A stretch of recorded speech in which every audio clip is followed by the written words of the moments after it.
दोस्तों, आप सभी का स्वागत है आपके अपने इस यूट्यूब चैनल CES विद ऋषि पाठक में। तो जैसा कि आपको पता ही है, मैंने एक CPCT का बैच लाया है। मार्च स्पेशल बैच है जो कि आपको स्क्रीन पर दिख भी रहा होगा। मार्च स्पेशल बैच है ये।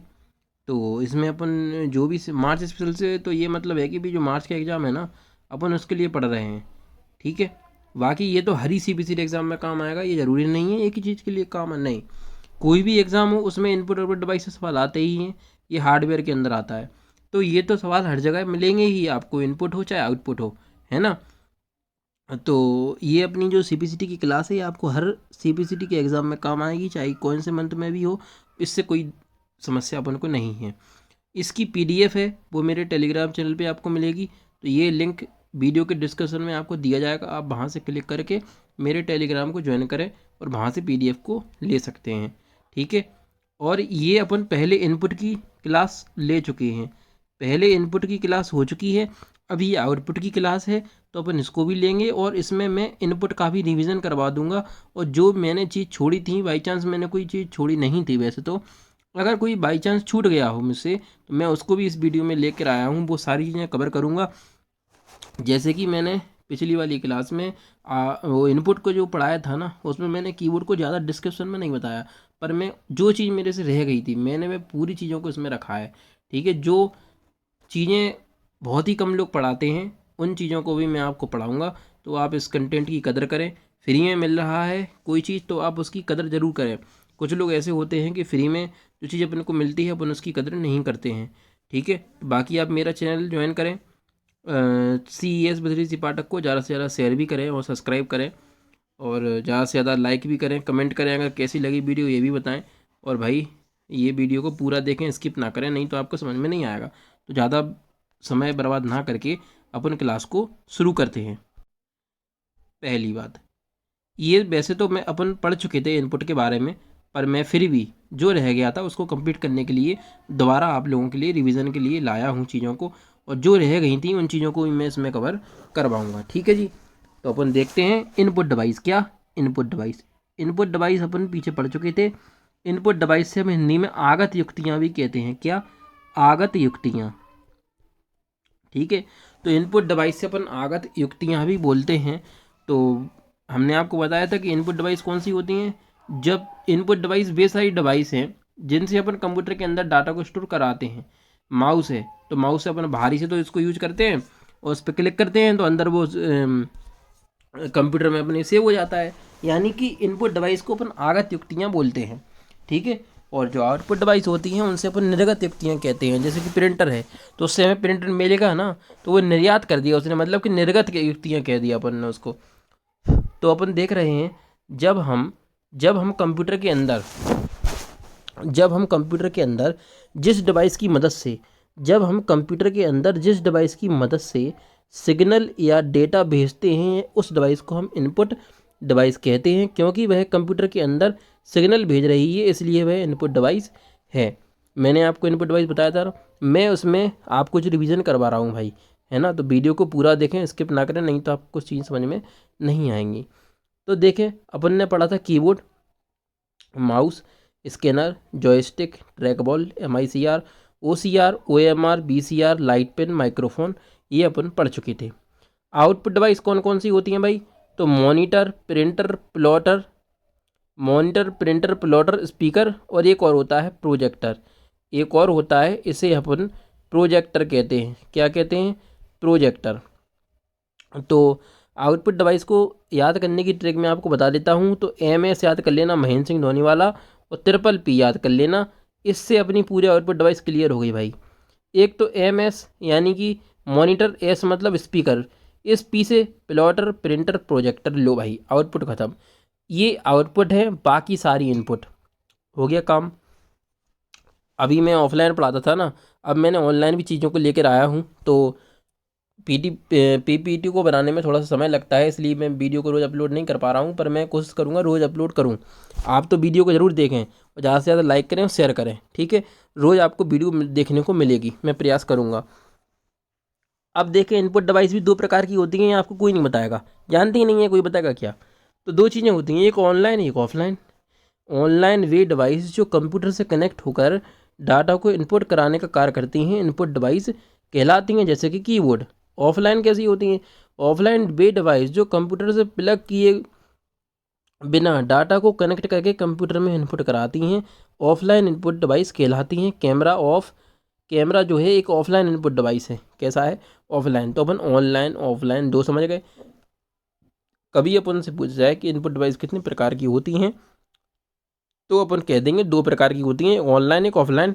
बाकी ये इनपुट डिवाइस के टाइप तो ये हैं ही वैसे भी, कि कौन कौन सी हैं, तो ये हैं कीबोर्ड माउस। और मैंने पिछली वाली वीडियो में इनपुट के और भी एग्जांपल लिखे हुए थे, ठीक है, इधर भी मैंने लिखे हैं, याद करने के लिए मैं अभी बता रहा हूँ, ठीक है। दूसरी वीडियो में दूसरी पेज पीपीटी देखते हैं, उसमें क्या है लिखा हुआ है।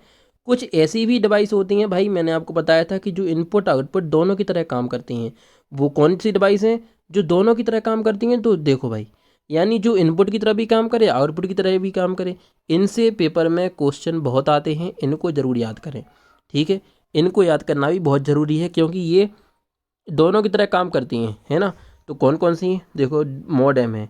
मॉडेम का फुल फॉर्म होता है मॉड्यूलेटर डेमॉड्यूलेटर। जब हम नेटवर्क पढ़ाएंगे तब हम आपको मॉडेम के बारे में भी बताएंगे। एक होता है अपना network card, touch screen, headsets, fax और साउंड कार्ड। ये होते हैं अपने बोथ, यानी ये इनपुट भी हैं और आउटपुट भी हैं। ये इनपुट भी हैं और आउटपुट भी हैं। इनपुट आउटपुट को ऐसे भी लिख दिया जाता है, तो घबराया मत करो। कभी कभी आपको ऐसे ही मिल जाएगा, तो उसको देखें भाई, ऐसे ही आई लिखा मिल जाएगा स्लैश और ओ, ये इनपुट और आउटपुट का साइन है।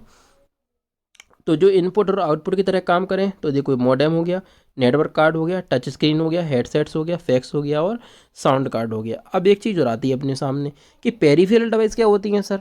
तो बे सारी डिवाइस हैं जो इनपुट की तरह भी काम करें आउटपुट की तरह भी काम करें।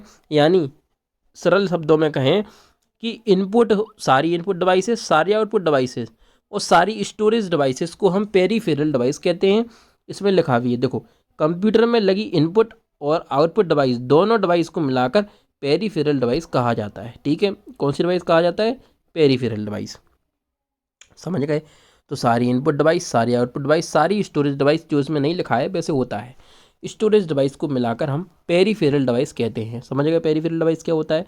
पेरिफेरल से क्वेश्चन बहुत आता है, अपन को दे देंगे, इनपुट नहीं बोलेगा, वो कह देगा इनमें से कौन सी एक पेरिफेरल डिवाइस है, या जिसमें से इनपुट के एग्जांपल होंगे, या तो ये एक आउटपुट का अलग होगा, तो अपन को बोल देगा कि किस इनपुट का। अपन को अगर वो इनपुट की पूछ रहा होगा तो वो इनपुट के एग्जांपल होंगे, या आउटपुट की पूछ रहा होगा वो अपन से, तो इनपुट के 3 एग्जांपल होंगे, या आउटपुट का हो जाएगा, ऐसे ही पूछेगा। यानी पेरिफेरल का मतलब मैं इतना बताना चाह रहा हूँ कि जो पेरिफेरल का मतलब होता है वह यह होता है कि जो इनपुट डिवाइस है, जो आउटपुट डिवाइस है, जो स्टोरेज डिवाइस, जो कि मैं आपको बताऊँगा।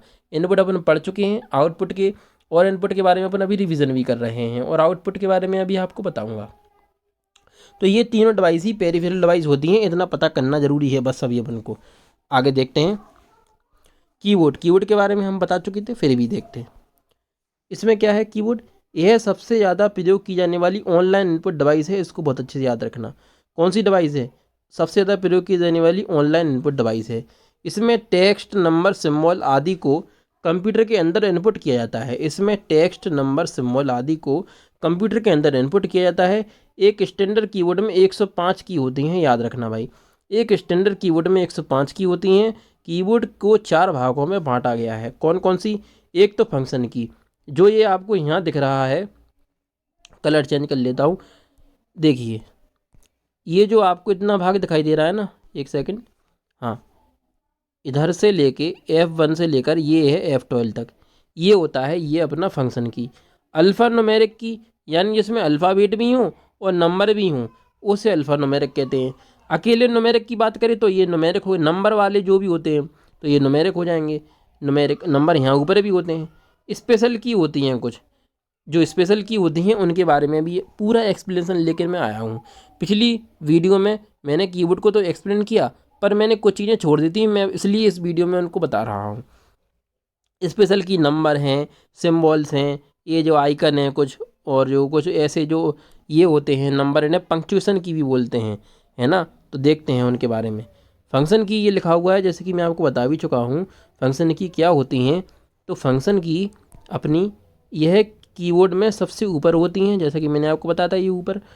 इनकी संख्या F1 से F12 होती है। आपने कीबोर्ड में देखा भी होगा कि F1 से यहाँ F12 तक होती है इनकी संख्या, ठीक है। तो 12 अपनी ये होती हैं। अब इनका काम, जैसे कि मैंने पिछली वीडियो में नहीं बता पाया, पर मैं इसलिए इस वीडियो में लेकर आया हूँ भाई, कुछ नहीं छोड़ूंगा आपको, आपके लिए।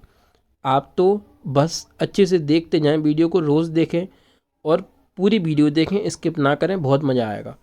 F1 से क्या होता है, सरल शब्दों में बात करें तो F1 से हम हेल्प लेते हैं, पर इसमें लिखा हुआ है कंप्यूटर पर काम करते समय हमें जब भी मदद की आवश्यकता होती है, यानी हेल्प की, तब हम इस की का यूज करते हैं, समझ गए। यानी हमें हेल्प की आवश्यकता होगी तो हम इस की का यूज करेंगे। F2 से होता है रीनेम, कंप्यूटर पर इस कुंजी की सतह से किसी भी फाइल या फोल्डर का नाम बदल सकते हैं, मैंने बोला भी था रीनेम, ठीक समझ गए। F3 से क्या होता है, कंप्यूटर पर इस कुंजी की सहायता से किसी भी फोल्डर, फाइल, चित्र, कंप्यूटर पर इस कुंजी की सहायता से किसी भी फाइल, फोल्डर, चित्र आदि को खोजने के लिए काम में लिया जाता है, ठीक है। जैसे कि अपन क्रोम वगैरह चला रहे हैं या कोई हम लिस्ट देख रहे हैं तो हम F3 दबा देंगे, उसमें डायरेक्ट अपना नाम सर्च करके अपन देख सकते हैं, ठीक है। F4 में क्या होता है, F4 अल्ट के साथ F4 दबाने से कंप्यूटर जो भी चालू प्रोग्राम होता है वह बंद हो जाएगा। हम अगर ऑल्ट प्लस F4 दबा देंगे, ऑल्ट प्लस हमने F4 दबा दिया तो हम कंप्यूटर को शट डाउन भी कर सकते हैं, ठीक है। आगे देखते हैं। F5 कंप्यूटर को इस कुंजी के साथ से रिफ्रेश कर सकते हैं और वेब पेज को दोबारा रिलोड भी कर सकते हैं। इसको अच्छे से याद करना, F5 तो रिफ्रेश करना सबको पता है, लेकिन अपन वेब पेज को रिलोड भी कर सकते हैं F5 की सहायता से, ठीक है। आगे देखते हैं। F6 में क्या है, वर्ड में काम करते समय इस कुंजी को 2 बार दबाने से मेन्यू बार सक्रिय हो जाता है। हम जब वर्ड पढ़ाएंगे तो हम इसके बारे में आपको बताएंगे, अभी इतना जान लें कि F6 से हम जब काम करेंगे तो 2 बार हम दबा देंगे तो मेन्यू बार सक्रिय, एक्टिव हो जाएगा। सक्रिय का मतलब होता है एक्टिव, ठीक। आगे देखते हैं।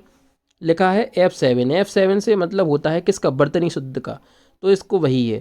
वर्ड में काम करते समय वर्तनी यानी व्याकरण की कोई भी गलती हो उसके सुधारने के लिए इस कुंजी का उपयोग हम करते हैं, ठीक। F8 कंप्यूटर में विंडो लोड करते समय इस कुंजी को दबाकर बूट प्रक्रिया चालू की जा सकती है। कंप्यूटर में विंडो लोड करते समय इस कुंजी को दबाकर बूट प्रक्रिया चालू की जा सकती है। हमें बूटिंग प्रोसेस चालू करनी होती है तो हम इससे चालू कर सकते हैं। बूटिंग प्रोसेस 2 प्रकार की होती है, एक वार्म बूटिंग, एक कोल्ड बूटिंग। इसके बारे में भी हम आपको सब बताएंगे भाई। अभी अपन जो चीज़ पढ़ रहे हैं उसके बारे में पूरी नॉलेज होनी चाहिए, बाकी मैं आपके लिए कुछ भी नहीं छोड़ूंगा, मैं फ्री में आपको सारी चीज़ें बताऊँगा। कोई भी इसकी कॉस्ट नहीं है। यूट्यूब पर हमेशा मैं फ्री चीज़ों को लेकर आऊँगा। मैं ऑफलाइन में पढ़ाता था अभी, पर ऑनलाइन में आप लोगों के लिए एक नई सुविधा लेकर आया हूँ, तो इसका फ़ायदा उठाएं। आगे देखते हैं अपन। F9 में क्या होता है, F9 वर्ड में इस कुंजी की सतह से सिलेक्शन को हटाया जाता है। यह बूट प्रक्रिया चालू करने के काम में भी ली जाती है। तो बूट प्रक्रिया इससे भी चालू होती है F8 से और F9 से भी। 2 प्रकार की होती है वो बूट प्रक्रिया, एक होती है वार्म बूटिंग, बता ही देता हूँ, चलो क्यों छोड़ूं। तो वार्म बूटिंग क्या होती है, यानी जैसे कंप्यूटर, एक होती है वार्म बूटिंग, एक होती है कोल्ड बूटिंग।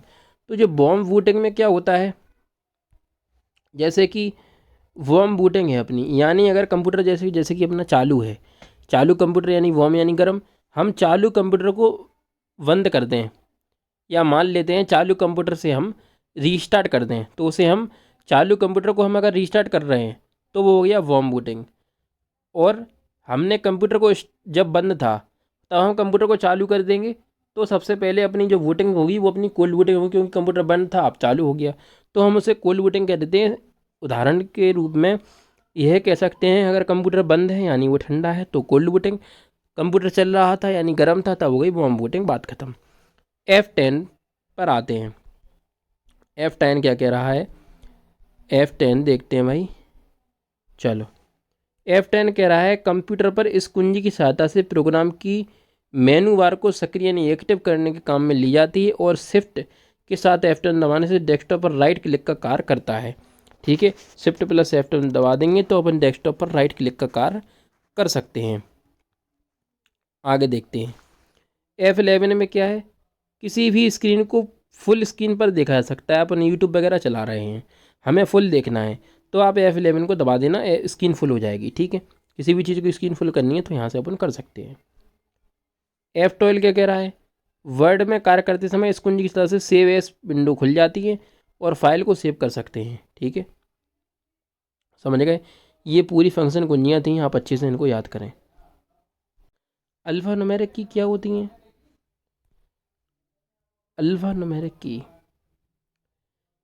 यह है कि वर्ड के मध्य का हिस्सा होता है, जैसे कि मैंने आपको बताया था अल्फा न्यूमेरिक, यानी जिसमें अल्फ़ाबेट भी हों, ए से जेड तक अल्फ़ाबेट भी हों, 0 से 9 तक नंबर भी हों और सारे साइन भी हों। इसे अपन कीवर्ड के मध्य का हिस्सा भी कहते हैं। यह की सबसे महत्वपूर्ण की होती है ए टू जेड। ठीक है, तो इसे अल्फ़ा न्यूमेरिक की कहते हैं, यानी कीवर्ड के मध्य का जो हिस्सा होता है उसे अपन अल्फ़ा न्यूमेरिक की बोल दिया। यानी अल्फ़ा मतलब अल्फ़ाबेट, न्यूमेरिक मतलब नंबर। ठीक, तो बीच का हिस्सा जो है उसे अपन अल्फ़ा न्यूमेरिक कहते हैं। इसमें अपनी ABCD और जो अपन टाइपिंग करते हैं वह हिस्सा। न्यूमेरिक की क्या होती हैं?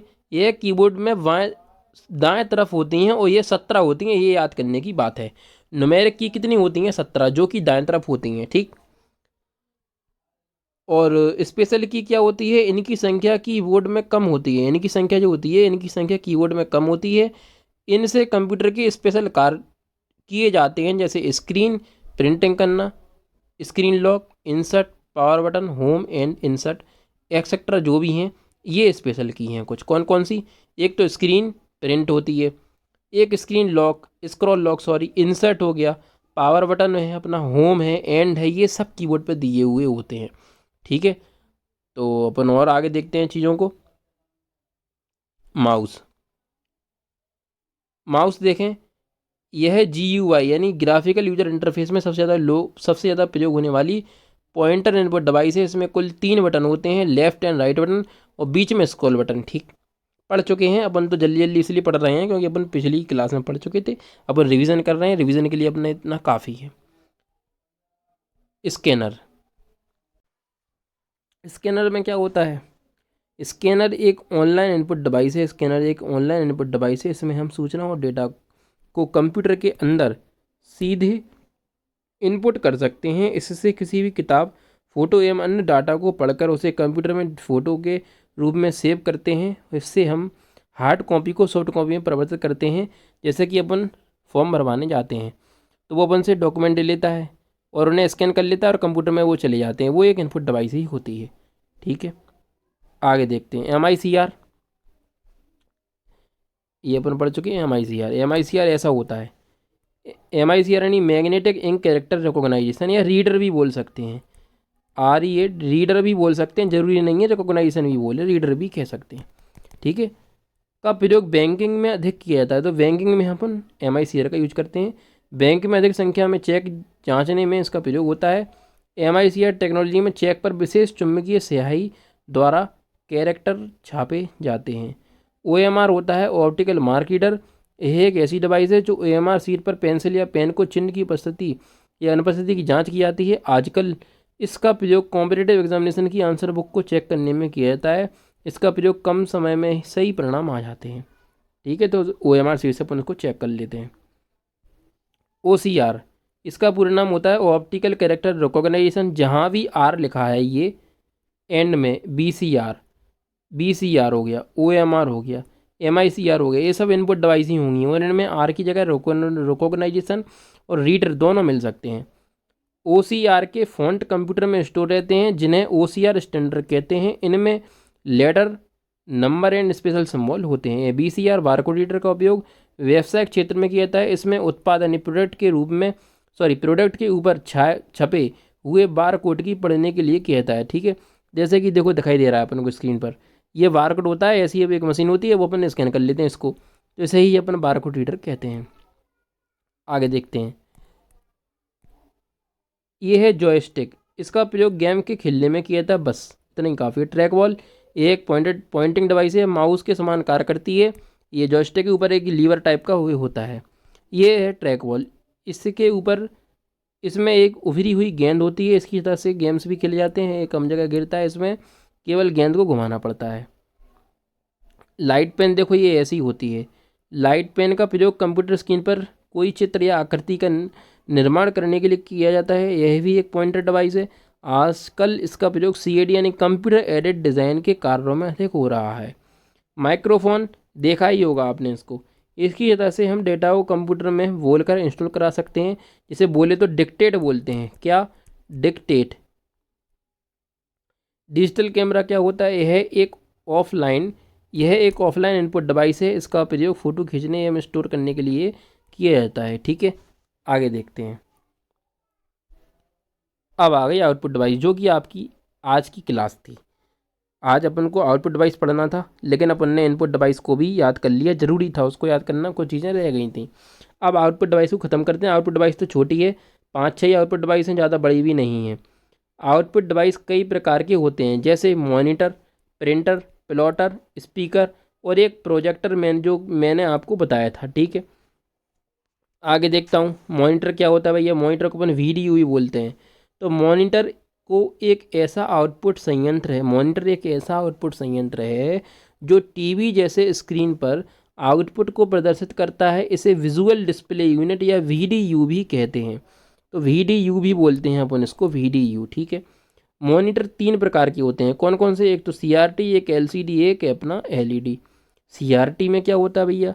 सीआरटी, इसका main part cathode ray tube होती है, जिसे जनरली पिक्चर ट्यूब कहते हैं। आरजीबी कलर मॉडल पर कार्य करता है। ठीक है भैया, इसकी पीडीएफ में दे दूंगा, इसको अच्छे से समझना भाई, अच्छे से चीज़ों को देखना, वीडियो को पूरी देखें, स्किप ना करें। एलसीडी यानी कि डिजिटल टेक्नोलॉजी पर कार्य करता है। इसका यूज़ लैपटॉप, डेस्कटॉप, कंप्यूटर में किया जाता है। तो एलसीडी जो अपना है, डिजिटल टेक्नोलॉजी पर कार्य करता है।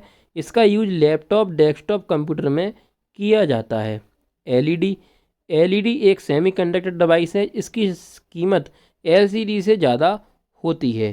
ठीक है, तो ये 3 प्रकार के अपने कंप्यूटर होते हैं, उनके बारे में ये मैंने डिटेल आपको दे दी। ठीक है भैया, इनके बारे में और डिटेल जानेंगे अपन अभी।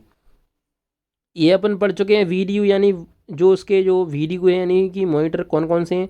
CRT, LCD, TFT, LED, OLED, ये अपन अभी पढ़ चुके हैं। ठीक है, विशेषताएं क्या होती हैं वो देख लो भाई।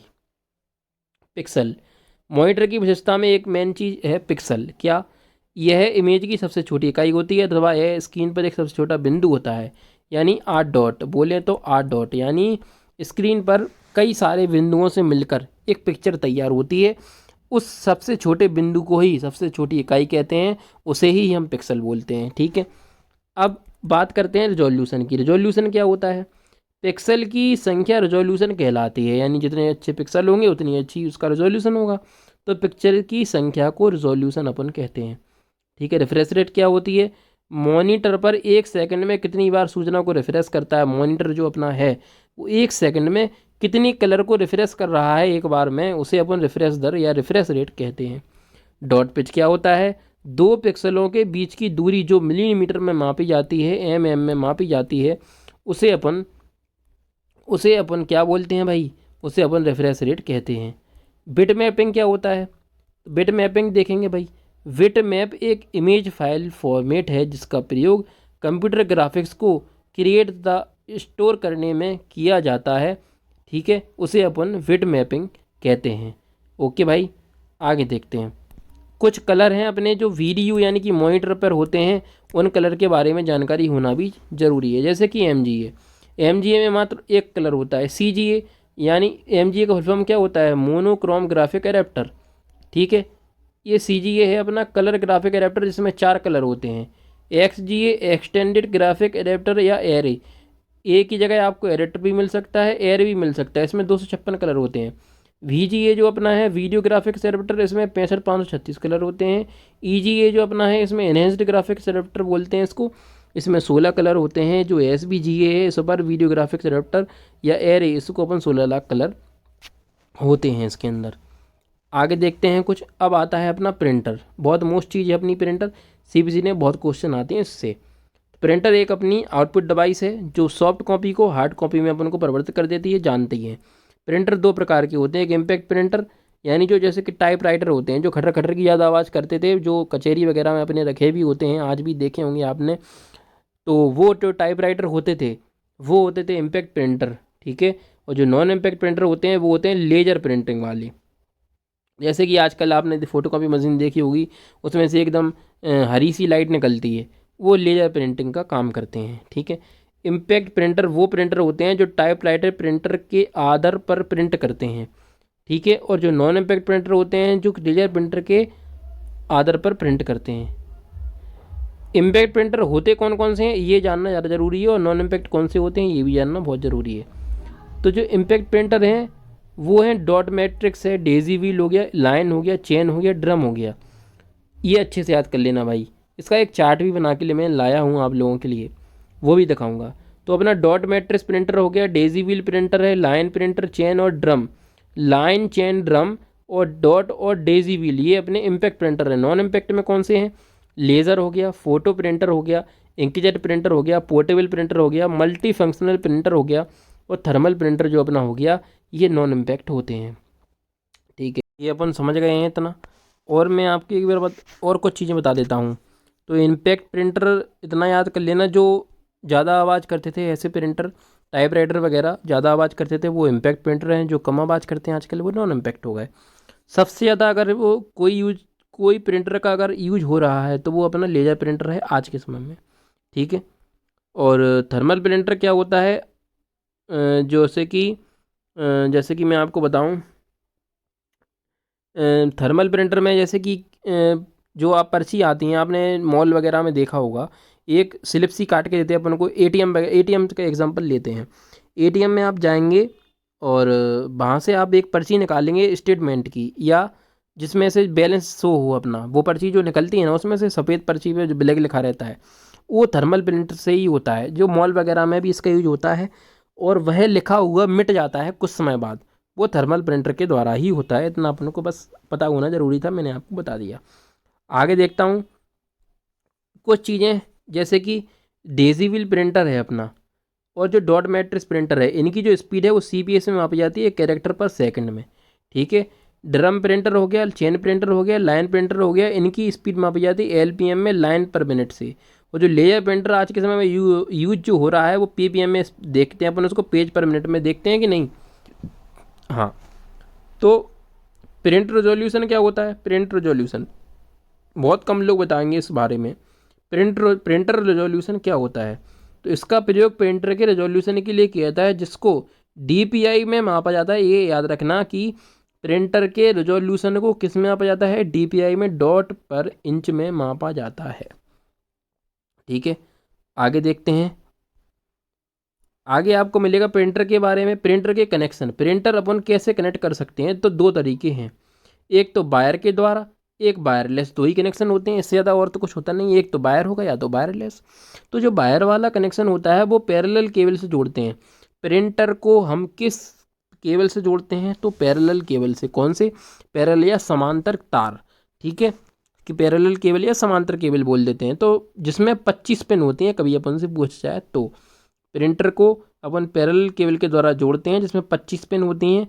और एक यूएसबी के द्वारा भी जोड़ सकते हैं, यूएसबी केबल के द्वारा, जिसमें 4 पिन होती हैं। आप अपने चार्जर को देखना, जो यूएसबी अपनी जो होती है ना, उसमें देखना जहाँ से अपन लगाते हैं उसमें 4 पिन होंगी नीचे की तरफ। वायरलेस कनेक्शन जो होगा वो शॉर्ट रेंज रेडियो वेव्स पे काम करता है, कम दूरी की रेडियो तरंगों पर, ठीक है। वो दो प्रकार से कनेक्शन होते हैं, कोई भी हो, या तो वायर या तो वायरलेस। इसको कनेक्ट करने के लिए एक डिवाइस ड्राइवर प्रोग्राम भी काम करता है, जिसे यूटिलिटी प्रोग्राम भी हम कहते हैं। एक छोटा प्रोग्राम जो बाहरी हार्डवेयर को कंप्यूटर के साथ जोड़ने में मदद करता है, हम उसे डिवाइस ड्राइवर प्रोग्राम कहते हैं। जैसे मान लेते हैं आपके पास एचपी का प्रिंटर है और आपने उसकी यूएसबी से अपने कंप्यूटर में कनेक्ट किया, लगाया, यूएसबी को अपने कंप्यूटर में लगाया, तो हाल के हाल ऐसा नहीं होगा कि आपका प्रिंटर जो है वो चलने लगे, नहीं भाई। उसके लिए हमें एक डिवाइस ड्राइवर प्रोग्राम की आवश्यकता होती है। पहले हम उस प्रोग्राम को अपने लैपटॉप में या कंप्यूटर में या डेस्कटॉप में इंस्टॉल करेंगे, उसके बाद ही प्रिंटर वर्क करेगा, ठीक भाई। उसे ही हम डिवाइस ड्राइवर प्रोग्राम या यूटिलिटी प्रोग्राम भी कह देते हैं। एक होती है अपनी प्रिंट स्पूलिंग प्रोसेस। ये क्या होती है? कंप्यूटर से गई कमांड प्रिंटर की इंटरनल मेमोरी में तब तक रहती है जब तक प्रिंटर प्रिंट नहीं कर देता। इस पूरी प्रक्रिया को ही हम प्रिंट स्पूलिंग प्रोसेस कहते हैं, समझ गए भाई। तो क्या होता है, हम कंप्यूटर से तो अपन ने कमांड दे दी, वो प्रिंटर की इंटरनल मेमोरी में, आंतरिक मेमोरी में चली जाती है। प्रिंटर की भी खुद की एक छोटी सी मेमोरी होती है, जो इसलिए होती है कि अपन जो उसमें कमांड दें वो उसको स्टोर करके वो प्रिंट निकाल दे, बस इतना काम होता है उस मेमोरी का, और कुछ नहीं होता है उसमें। बहुत छोटी सी मेमोरी उसमें होती है।